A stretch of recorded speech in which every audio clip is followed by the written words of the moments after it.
Welcome back to Xylem learning. Pretty miss ആണ്. അപ്പൊ എല്ലാവരും അടിപൊളിയായിട്ടിരിക്കുന്നു. എക്സാമിന് വേണ്ടി ഓരോ ചാപ്റ്ററും നല്ല രീതിയിൽ നമ്മൾ റിവൈസ് ചെയ്ത് പോവാണ്. അപ്പൊ നമ്മുടെ ബയോളജി നമുക്ക് ഫുൾ മാർക്ക് 40 ഔട്ട് ഓഫ് 40 വാങ്ങാൻ വേണ്ടിയിട്ട് 8 ചാപ്റ്റർ നമുക്ക് പഠിക്കാനുണ്ട്. അതിൽ ഏറ്റവും ലാസ്റ്റ് ചാപ്റ്റർ നമ്മുടെ 8ാമത്തെ ചാപ്റ്റർ ആണ് the path traversed by life, ജീവൻ പിന്നിട്ട പാതകൾ എന്ന് പറയുന്നത്. അപ്പൊ നമ്മൾ ഏറ്റവും കുറവ് പഠിക്കുന്നതും ഏറ്റവും കുറവ് റിവൈസ് ചെയ്യുന്നതുമായിട്ടുള്ള ഒരു ഭാഗമായിരിക്കും. കാരണം ബാക്കിയെല്ലാം നമ്മൾ ഓണം അല്ലെങ്കിൽ ക്രിസ്മസ് എക്സാമിന് നല്ല രീതിയിൽ പഠിച്ചിട്ടുണ്ട്. അപ്പോൾ പുതിയതായിട്ട് നിങ്ങൾ ആദ്യമായിട്ട് കാണുന്ന ഒരു ടോപ്പിക്കുമാണ് എവല്യൂഷൻ എന്ന് പറയുന്നത്, പരിണാമത്തെ പറ്റി പഠിക്കുന്നത്. അപ്പോൾ ഇതിൽ നമുക്ക് വളരെ കുറച്ച് ടോപ്പിക്സേ ഉള്ളൂ, പക്ഷെ അത് നിങ്ങൾക്ക് മനസ്സിലാക്കി എടുക്കാൻ കുറച്ച് പാടുണ്ട്. അപ്പോൾ ഇതിൽ തന്നെ ആദ്യം നമ്മൾ പഠിക്കുന്നത് origin of life, origin of earth ഒക്കെ എങ്ങനെയാണ് ഫോം ചെയ്യുന്നത് എന്നുള്ളതാണ്. അപ്പോൾ ഈ ഒരു ചാപ്റ്റർ എന്ന് പറഞ്ഞാൽ വളരെ ഇമ്പോർട്ടൻ്റ് ആയതുകൊണ്ട് തന്നെ അതിൽ first and most important topics ആണ് നമ്മൾ ഈ വീഡിയോയിൽ ഡിസ്കസ് ചെയ്യുന്നത്. അപ്പോൾ എല്ലാ മക്കളും നിങ്ങളുടെ ഫ്രണ്ട്സിന് ഷെയർ ചെയ്ത് കൊടുക്കുക. മാത്രമല്ല നമ്മുടെ എൻകെഎം ബാച്ച് നിങ്ങൾക്ക് അറിയാലോ, ഇപ്പോൾ ജസ്റ്റ് 199 ആണ് നമ്മൾ പ്രൊവൈഡ് ചെയ്യുന്നത്.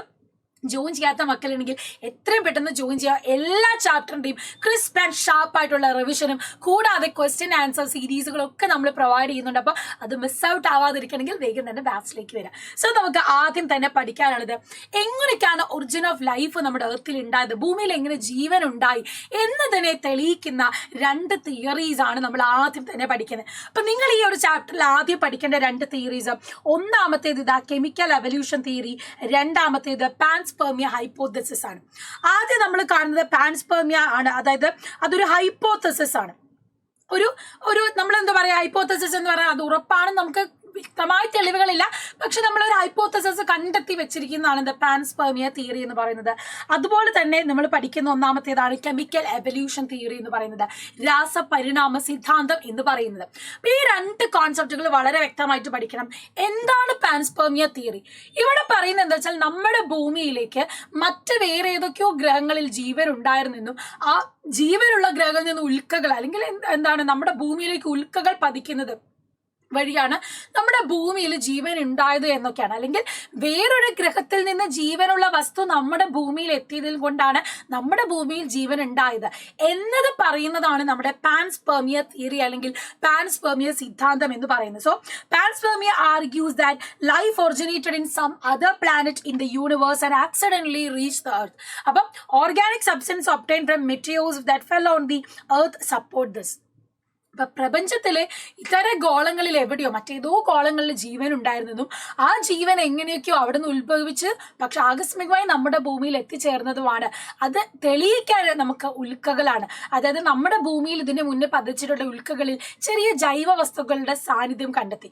അങ്ങനത്തെ ഓർഗാനിക് സബ്സ്റ്റൻസ് കണ്ടപ്പോഴാണ് മനസ്സിലായത് ഇങ്ങനെ വേറെ എവിടുന്നോ ജീവനുള്ള വസ്തു വന്നതാണ് നമ്മുടെ ഭൂമിയിൽ, അങ്ങനെയാണ് ഇവിടെ ജീവൻ ഉണ്ടായത് എന്ന് പ്രൂവ് ചെയ്യുന്നത്. സോ പാൻസ്പെർമിയ തിയറിയിൽ ഇതാണ് നിങ്ങൾ പഠിക്കേണ്ടത്. അപ്പൊ നിങ്ങളോട് ചോദിക്കും എന്ത് തെളിവ് വെച്ചിട്ടാണ് പാൻസ്പെർമിയ തിയറി ആർഗ്യൂ ചെയ്തിട്ടുള്ളതെന്ന്. അപ്പൊ നിങ്ങൾ എന്ത് പറയണം? The substance obtain from the materials, അതിൽ ഭൂമിയിൽ പതിച്ച ഉൽക്കകളിൽ കണ്ടെത്തിയ ജൈവ വസ്തുക്കളാണ് അതിന് പിൻബലമേകുന്നത് എന്ന് നിങ്ങൾ ആ പോയിന്റ് പഠിക്കണം. അപ്പം ഈ 2 പോയിന്റ്സ് നിങ്ങൾ എന്ത് ചെയ്യണം, പഠിക്കേണ്ടതാണ്. പാൻസ്പെർമിയ സിദ്ധാന്തം എന്ന് പറഞ്ഞാൽ എന്താണ്, അതിന് പിൻബലമായിട്ട് നൽകുന്നത് എന്താണ്. രണ്ടാമത്തെ പ്രധാനപ്പെട്ട ഭാഗമാണ് കെമിക്കൽ എവല്യൂഷൻ തിയറി അല്ലെങ്കിൽ രാസപരിണാമ സിദ്ധാന്തം എന്ന് പറയുന്നത്. അപ്പൊ നിങ്ങൾ ചോദിക്കും എന്താ മിസ്സേ ഈ ഒരു കെമിക്കൽ എവല്യൂഷൻ തിയറി എന്നല്ലേ? അത് മനസ്സിലാക്കാനാണ് നമ്മുടെ ഒപ്പാരൻ ആൻഡ് ഹാൽഡെയ്ൻ തിയറി വന്നിട്ടുള്ളത്. അല്ലെങ്കിൽ ഈ കെമിക്കൽ എവല്യൂഷൻ തിയറിനെ വ്യക്തമായിട്ട് നിങ്ങളെ പഠിപ്പിച്ചു തരുന്നത് മിസ്സല്ല, നമ്മുടെ ഒപ്പാരൻ ആൻഡ് ഹാൽഡെയ്ൻ ആണ്. കാരണം ഇവർ പറഞ്ഞത് വേറൊന്നുമല്ല, ആദിമ ഭൂമിയിലെ സവിശേഷ സാഹചര്യം, അതായത് നമ്മുടെ പ്രിമിറ്റീവ് എർത്തില് വ്യക്തമായിട്ടുള്ള കുറച്ച് ഗ്യാസസ് ഉണ്ടായിരുന്നു. Ammonia, nitrogen, carbon dioxide പോലെ ഗ്യാസസ് ഉണ്ടായിരുന്നു. ആ ഗ്യാസസിനോട് കൂടെ തന്നെ അവിടെ തണ്ടറും ലൈറ്റ്നിങ്ങും അത്തരത്തിലുള്ള ഇലക്ട്രിക്കൽ എനർജീസും ഉണ്ടായിരുന്നു. ഇതുവഴി പിന്നെ റെയിനിങ് ഒക്കെ നടന്ന് സ്വാഭാവികമായി തന്നെ കെമിക്കൽസ് പ്രൊഡ്യൂസ് ചെയ്യും. അതുവഴിയാണ് ലൈഫ് ഒറിജിനേറ്റ് ചെയ്തതെന്നാണ് ആര് പറയുന്നത്? ഒപ്പാരൻ ആൻഡ് ഹാൽഡെയ്ൻ പറയുന്നത്. അപ്പൊ ഇവിടെ നമുക്ക് നോക്കാം അത് എങ്ങനെയാണെന്ന് വ്യക്തമായിട്ട് പഠിക്കാനാണ് ഈ ഒരു ഫ്ലോ ചാർട്ട് ഉള്ളത്. അപ്പൊ നിങ്ങൾ ഇതിന് മുന്നേ ഒരു വീഡിയോ ഒക്കെ കണ്ടപ്പോൾ നിങ്ങൾക്ക് വ്യക്തമായി മനസ്സിലായിട്ടുണ്ടാവും. പക്ഷെ എക്സാം പോയിന്റ് ഓഫ് വ്യൂവിൽ നിങ്ങൾ ഈ ഒരു ഫിഗർ ആണ് പഠിക്കേണ്ടത്.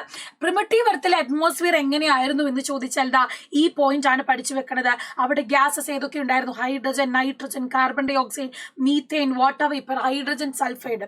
അപ്പം hydrogen, nitrogen, carbon dioxide, methane, ammonia, നീരാവി, ഇത്തരത്തിലുള്ളതായിരുന്നു നമ്മുടെ ആദിമ ഭൂമിയിൽ ഉണ്ടായിരുന്ന അന്തരീക്ഷത്തിലെ ഗ്യാസസ് എന്ന് പറയുന്നത്. ഇത് കൂടാതെ ഊർജ്ജ സ്രോതസ്. നമ്മുടെ ആ പ്രിമിറ്റീവ് എർത്തിലുണ്ടായിരുന്ന എനർജി സോഴ്സസ് എന്ന് പറഞ്ഞാൽ thunder, lightning, ultraviolet radiation, volcanic eruptions ആയിരുന്നു. അതായത് അഗ്നിപർവ്വത സ്ഫോടനങ്ങൾ വഴിയും അൾട്രാവയലറ്റ് വികിരണങ്ങൾ വഴിയും ഇടിമിന്നൽ നിന്നൊക്കെ വരുന്ന ഇലക്ട്രിക്കൽ എനർജീസും സോഴ്സസ് ഒക്കെ ആയിരുന്നു ഊർജ്ജ സ്രോതസ് എന്ന് പറയുന്നത്. പിന്നെ ഈ അന്തരീക്ഷത്തിലെ നീരാവി എന്ത് ചെയ്യുന്നു? ഘനീഭവിച്ച് ഏറെ കാലം നിൽക്കും. ഈ പറയുന്ന വാട്ടർ വേപ്പർ അവിടെ അറ്റ്മോസ്ഫിയറിൽ നിന്ന് കുറെ കഴിയുമ്പോൾ എന്ത് ചെയ്യും? അത് പിന്നെ എന്ത് ചെയ്യുന്നു? കണ്ടൻസ് ചെയ്തിട്ട് റെയിനിങ് ആയിട്ട് തുടങ്ങും. അങ്ങനെ 1000 of years ഈ ഒരു റെയിനിങ് നടക്കുകയും അങ്ങനെയാണ് നമ്മുടെ ഭൂമിയിൽ ഓഷ്യൻസ്, സമുദ്രങ്ങൾ രൂപപ്പെട്ടത് എന്ന് പറയുന്നു.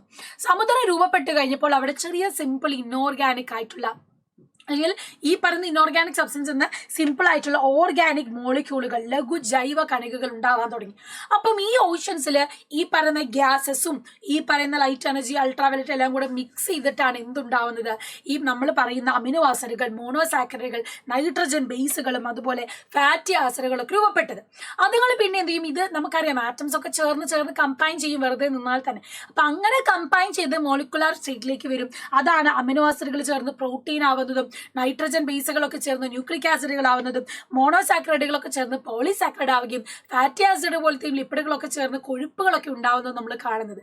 ഇതെല്ലാം ഫോം ചെയ്ത് കഴിഞ്ഞിട്ടാണ് ഈ ന്യൂക്ലിക് ആസിഡും അതിന് ചുറ്റുമായിട്ട് ഒരു കൊഴുപ്പിന്റെ ആവരണം അല്ലെങ്കിൽ ലിപ്പിഡ് ലെയറും കൂടെ ചേർന്നിട്ടാണ് പ്രിമിറ്റീവ് സെല്ല് ആദിമമായിട്ട് ഒരു കോശം ഉണ്ടാവുന്നത്. അങ്ങനെയാണ് ഒരു ആദിമ കോശം ഉണ്ടാക്കപ്പെടുന്നത്. ഇതിനെ നമുക്ക് മനസ്സിലാക്കി തരുന്നതാണ് chemical evolution theory by Oparin and Haldane എന്ന് പറയുന്ന സയന്റിസ്റ്റിന്റെ പേരുകൾ നിർബന്ധമായിട്ട് പഠിക്കണം. ഈ ഒരു സിദ്ധാന്തം അല്ലെങ്കിൽ ഈ ഒരു തിയറിനെ എക്സ്പെരിമെന്റൽ ആയിട്ട് നമുക്ക് കാണിച്ചു തന്നത് നമ്മുടെ യുറേ മില്ലർ എക്സ്പെരിമെന്റ് ആണ്. യുറേ മില്ലർ പറഞ്ഞത് എന്താന്ന് വെച്ചാൽ പ്രിമിറ്റീവ് എർത്തിനെ അവർ ഒരു എക്സ്പെരിമെന്റൽ അപ്പാരറ്റസിൽ അവർ കൺസ്ട്രക്ട് ചെയ്തു. അതായത് വേണ്ട അറ്റ്മോസ്ഫിയറിക് ഗ്യാസസ് ഒക്കെ വെച്ചിട്ട് ഒരു ഗ്യാസ് ചാമ്പറിൽ മീത്തേനും അമോണിയം, വാട്ടർ വേപ്പർ, നീരാവി ഒക്കെ കൊടുത്തു. ആൻഡ് ഇപ്പോഴത്തെ ഒരു ചെറിയ ചാമ്പറിൽ നമ്മൾ വാട്ടർ കൊടുത്തു. ആ ഫ്ലാസ്കിൽ നിന്ന് വാട്ടർ നമ്മൾ നല്ലോണം ഹീറ്റ് ചെയ്തപ്പോൾ ഇത് നീരാവിയായി ഈ ചാമ്പറിലേക്ക് വന്നു. അവിടെ ഇലക്ട്രോഡുകൾ വെച്ച് നമ്മൾ വൈദ്യുത ഊർജ്ജം കൊടുക്കുന്നു. ആ ഇലക്ട്രിക്കൽ എനർജിയും ഈ ഗ്യാസസും എല്ലാം കൂടെ മിക്സ് ആയിട്ട് എന്ത് സംഭവിക്കുന്നു? ഈ ഗ്ലാസ് ഫ്ലാസ്കിൽ നിന്ന് ഇങ്ങോട്ട് പോകും. അവിടെ നമ്മൾ കണ്ടൻസർ കൊടുക്കുന്നു. അതുവഴി അവിടെ നിന്ന് ആ വാട്ടറിന് എന്ത് ചെയ്യും? അല്ലെങ്കിൽ ആ ആവിനെ കണ്ടൻസ് ചെയ്ത് കഴിയുമ്പോൾ അതെന്ത് ചെയ്യുന്നു? വാട്ടറായി മാറുന്നു അല്ലെ. ആ വാട്ടറായി കഴിഞ്ഞ് പിന്നെ എന്ത് ചെയ്യുന്നു? ഇത് ഈ ഒരു ട്യൂബിലേക്ക് വന്ന് എത്തിച്ചേരും. ആ ട്യൂബിൽ നമ്മൾ അവിടുത്തെ വാട്ടറിനെ കളക്ട് ചെയ്ത് നോക്കിയപ്പോൾ അതിൽ അമിനോ ആസിഡ്സ് സെഡിമെന്റഡ് ആയി കിടക്കുന്നത് നമുക്ക് കണ്ടപ്പെട്ടു. അപ്പൊ അവിടെ നിന്ന് നമുക്ക് മനസ്സിലായിക്കൂടെ ഈ പ്രിമിറ്റീവ് എർത്തിലെ സാഹചര്യം ഒക്കെ കൊടുത്തപ്പോൾ അവിടെ ഓർഗാനിക് സബ്സ്റ്റൻസ് ഫോം ചെയ്തു എന്നുള്ളത്. അങ്ങനെയാണ് നമ്മൾ നേരത്തെ പറഞ്ഞ കെമിക്കൽ എവല്യൂഷൻ തിയറിനെ കുറച്ചുകൂടെ പ്രൂവ് ചെയ്യാൻ യുറേ മില്ലർ ഈ ഒരു എക്സ്പെരിമെന്റ് ചെയ്തത്. ഇതുപോലെ പല ശാസ്ത്രജ്ഞന്മാർ പല എക്സ്പെരിമെന്റ് ചെയ്തു. അങ്ങനെ പല ഓർഗാനിക് മോളിക്യൂളിന്റെ പ്രസൻസ് നമുക്ക് കണ്ടെത്താൻ പറ്റിയിട്ടുണ്ട്. ഇനി ഇതാ ഈ ഒരു അപ്പാരൻ ഹാൽഡെയ്ൻ തിയറി കൂടുതൽ അക്സെപ്റ്റൻസ് ആയത് എങ്ങനെയാണ്? യുറേ മില്ലറിന്റെ ഈ ഒരു എക്സ്പെരിമെന്റ് വഴിയാണ്. അപ്പോൾ ഇവിടെ പറയുന്ന കണ്ടീഷൻസ് എന്താണെന്ന് എക്സ്പ്ലെയിൻ ചെയ്യുന്നതാണ് ഇവിടെ പറയുന്നത്. ഇത് കഴിഞ്ഞാൽ അവസാനമായിട്ട് നമ്മൾ കാണുന്നത് വളരെ ഇമ്പോർട്ടന്റ് ആയിട്ടുള്ള ഭാഗമാണ്. അതായത് ഇതാ ഏകദേശം 3800 ബില്യൺ ഇയേഴ്സ് എഗോ, 3800 ദശലക്ഷം വർഷങ്ങൾക്ക് മുന്നെയാണ് ഭൂമിയിൽ ജീവൻ ഉണ്ടാവുന്നത്. അത് കഴിഞ്ഞ് കുറെ കഴിഞ്ഞ് 3800 അല്ലേ, പിന്നീട് ഒരു 300 വർഷങ്ങളൊക്കെ കഴിഞ്ഞ്, അതായത് 3500 വർഷങ്ങൾക്ക് മുന്നെയാണ് അവിടെ പ്രോകാരിയോട്ടുകൾ ഉണ്ടാവുന്നത്. 1500 ദശലക്ഷം വർഷങ്ങൾക്ക് മുന്നേ ഒറിജിൻ ഓഫ് യൂകാരിയോട്ടുകൾ ഉണ്ടാവുന്നു. മില്യൺസ്, അതായത് 1000 മില്യൺസ് എഗോ, 1000 ദശലക്ഷം വർഷങ്ങൾക്ക് മുന്നേ മൾട്ടി സെല്ലുലാർ ഓർഗാനിസംസും രൂപപ്പെടുന്നു. അപ്പൊ ഈ രീതിയിലാണ് എന്ത് നമ്മുടെ ആ ഒരു ലൈഫിൽ നിന്നും ഓരോ സെല്ലുലാർ ഫോംസുകളും അവിടെ നിന്ന് പ്രൊകാരിയോട്ടും യൂകാരിയോട്ടും മൾട്ടി സെല്ലുലാർ ഓർഗാനിസം രൂപപ്പെട്ടത്. അപ്പൊ ഈ ഒരു ഫിഗർ മനസ്സിലാക്കി വെക്കാൻ, കാരണം മാത്സ് ഫോളോയിങ് ആയിട്ട് ക്വസ്റ്റ്യൻ വരും. ഇനി എങ്ങനെയാണ് ചോദ്യങ്ങൾ വരുന്നത് നമുക്ക് നോക്കിയാലോ. What evidence support hypothesis given below? Life originated in some other planet in universe accidentally reach the earth. ഇവിടെ പറയുന്നത് ഏതാണ്? ഇവിടെ ചോദ്യം നിങ്ങൾ നോക്കാം.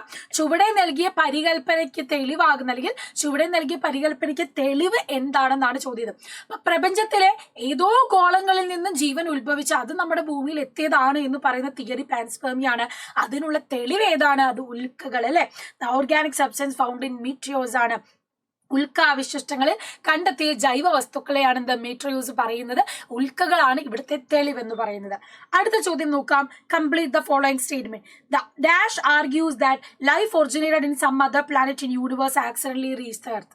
ഇവിടെ പറയുന്ന തിയറി ഏതാണ്? പാൻസ്പെർമിയ തിയറിയാണ്. പാൻസ്പെർമിയ. അടുത്തതോ select the correct answer. Name the proponents of theory of chemical evolution. ശരിയായ ഉത്തരം തിരഞ്ഞെടുത്ത് എഴുതാനാണ്. രാസപരിണാമ സിദ്ധാന്തത്തിന് ഉപജ്ഞാതാക്കൾ ആരെന്നാണ്. ഒപ്പാരൻ ഉണ്ട്, വാട്സൺ ഉണ്ട്, യൂറി മില്ലർ ഉണ്ട്, ഡാർവിൻ ആൻഡ് ഡീവിഡിസ് ഉണ്ട്.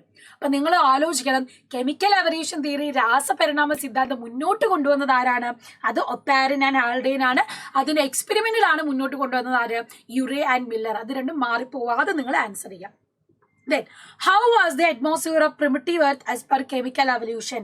രാസപരിണാമ സിദ്ധാന്ത പ്രകാരം ആദിമ ഭൂമിയിലെ അന്തരീക്ഷം എങ്ങനെയായിരുന്നു? ഇങ്ങനെ ഒരു ചോദ്യം വന്നാൽ നിങ്ങൾക്ക് എന്ത് ഓർമ്മ വരണം?